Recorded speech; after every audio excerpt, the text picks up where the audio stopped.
A particle is thrown vertically upwards. Its velocity at half of the height is 10 meter per second. Then the maximum height attained by it is. समझो situation क्या है। एक particle को आपने ऊपर फेंका इस तरह से, तो आधी हाइट पे उसकी जो वेलोसिटी है वो 10 मीटर पर सेकेंड। जब वो आधी हाइट पे होगा तो उसकी वेलोसिटी है 10 मीटर पर सेकेंड। तो मैक्सिमम कितनी हाइट अटेन करेगा वो आपसे पूछा जा रहा है। तो मुझे आप ये बताओ, अगर 10 मीटर पर सेकेंड से फेंकते हैं तो ये कितना ऊपर तक जा पाएगा? तो ये 5 मीटर ऊपर तक जा पाता है। ठीक, कैसे? h is equal to u square upon 2g। सिर्फ हम आधी हाइट की बात कर रहे हैं। आधी हाइट कितनी होगी? यू स्क्वायर 10 का स्क्वायर 100 अपॉन 2g की वैल्यू 10। तो ये कितना जाएगा? 5 मीटर ऊपर जाएगा। ठीक, और 1 सेकंड में ऊपर पहुंच जाएगा। तो 5 मीटर जो है वो आधी हाइट हुई। तो पूरी हाइट कितनी हुई? तो 5 मीटर नीचे भी होगा, तो पूरी हाइट कितनी हो जाएगी उसकी? 10 मीटर। B part.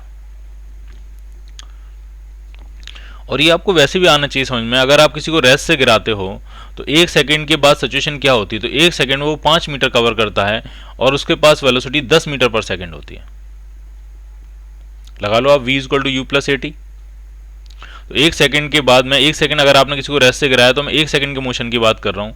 1 सेकंड में वो 5 मीटर ट्रेवल करता है, उसके पास वेलोसिटी 10 मीटर पर सेकंड होती है। तो इसका उल्टा भी तो ट्रू होगा कि अगर आप इसको 10 मीटर पर सेकंड से फेंकोगे ऊपर तो ये 1 सेकंड में अपने हाईएस्ट पॉइंट तक पहुंच जाएगा और कितनी डिस्टेंस ट्रेवल करेगा? 5 मीटर। खत्म। नेक्स्ट करते हैं। When A ball is thrown vertically up with a velocity v0, it reaches a maximum height of h. If one wishes to triple the maximum height को 3 गुना करना है आपको, तो वेलोसिटी कितनी स्पीड से फेंकनी पड़ेगी वो आपसे पूछ रहे हैं। तो अगर आप v0 से फेंक रहे हो और मैक्सिमम हाइट h है तो h इज इक्वल टू बनेगा v0 स्क्वायर अपॉन 2g। यानी v0 और हाइट में क्या रिलेशन आ रहा है? v0 आ रहा है आपका अंडर रूट 2gh। अब आप हाइट को अगर 3 गुना करना चाहते हो, हाइट की जगह 3h पुट करोगे तो वेलोसिटी कितने टाइम्स हो गई? वेलोसिटी रूट 3 टाइम्स हो गई, क्योंकि रूट के अंदर आ रहा है h। तो अगर आप रूट 3 v0 से फेंकोगे, अब आप यहाँ से देखना चाहो तो यहाँ से भी देख लो। अगर मुझे हाइट 3 गुनी करनी है तो इसका मतलब मुझे ये पूरा फैक्टर 3 गुना करना है। 3 गुना करने का मतलब है वेलोसिटी का स्क्वायर मुझे 3 गुना करना है। तो वेलोसिटी कितना करनी पड़ेगी? Root 3 times. जब हम वेलोसिटी की जगह यहाँ रूट 3 टाइम्स पुट करेंगे और स्क्वायर करेंगे तो हाइट कितनी गुनी हो जाएगी? 3 गुनी हो जाएगी। So your answer will be A part.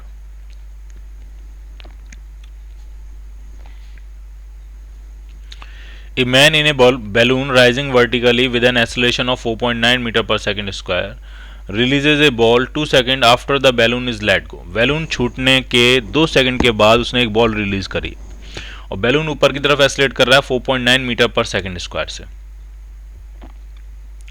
The greatest height above the ground reached by the ball. Ball कितनी हाइट ऊपर तक जाएगी ये आपको पूछा गया।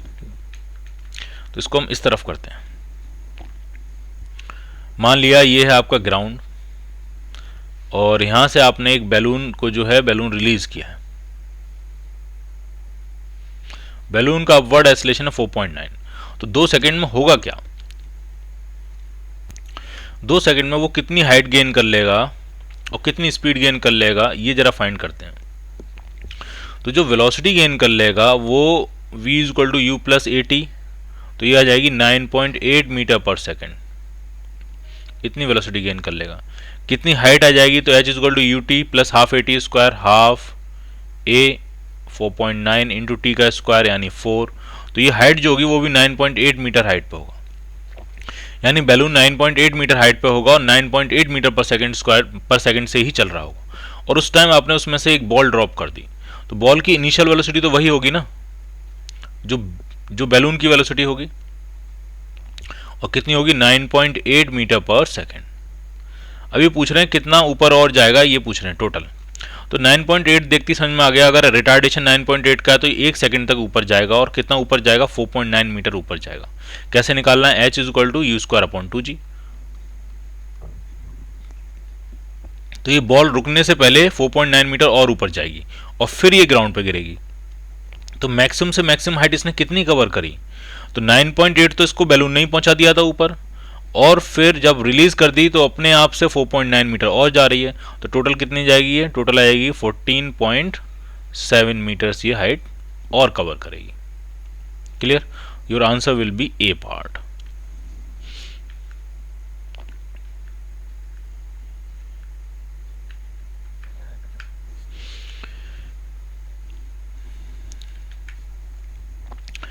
A body falling from rest has a velocity v after it falls through a height h।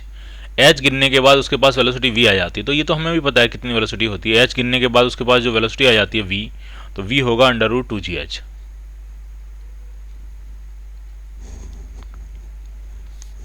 v जो होगा वो होगा √2gh। The distance it has to fall down further for its velocity to become double. Velocity double होने के लिए कितनी और distance वो ट्रैवल करनी, कितनी और डिस्टेंस उसको ट्रैवल करनी चाहिए। तो इस एक्सप्रेशन से साफ समझ में आ रहा है, अगर वेलोसिटी आपको डबल करनी है तो हाइट आपको 4 गुनी करनी पड़ेगी, यानी 4h। जब वो टोटल 4h हाइट ट्रैवल करेगा तब उसकी वेलोसिटी डबल हो पाएगी, यानी कितना और एक्स्ट्रा कितना गिरना पड़ेगा, 3h, क्योंकि ऑलरेडी कितना गिर चुका है, h। फिर से समझो, इस रिलेशन से ये समझ में आता है कि अगर आपको वेलोसिटी डबल करनी है तो जो हाइट टोटल गिरनी चाहिए वो 4 टाइम्स होनी चाहिए, यानी h हाइट गिर के अगर v वेलोसिटी मिल रही है तो 4h गिर के 2v वेलोसिटी मिल जाएगी। तो ये कह रहे हैं फर्दर कितना और गिरेगा, तो फर्दर कितना गिरेगा तो वो होगा 3h। तो इन्होंने लिखा है फर्दर और आंसर 3h दिया नहीं है, इसका आप ई पार्ट एक आंसर बना लो और उसको लिख लो 3h। वेलोसिटी डबल होने के लिए फर्दर कितना और गिरना पड़ेगा, 3 times.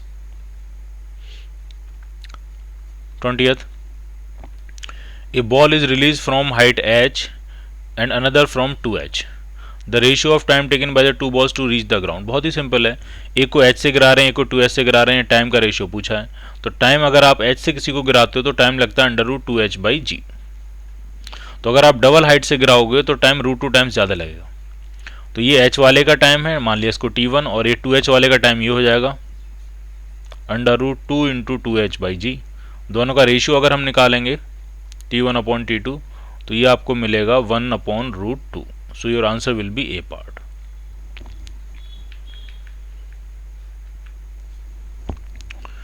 (21) An aeroplane is moving with velocity u.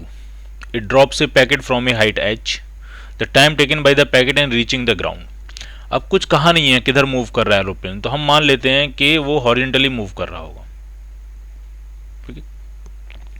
और ये h हाइट पे मूव कर रहा होगा। उनको कहना चाहिए कि कैसे मूव कर रहा है, और ये मान लिया u की स्पीड से मूव कर रहा है। अब आपने उसने एक पैकेट रिलीज किया तो पैकेट की स्पीड भी u ही होगी, और वो प्रोजेक्टाइल मोशन करता हुआ इस तरह से ग्राउंड पे गिरेगा जाके।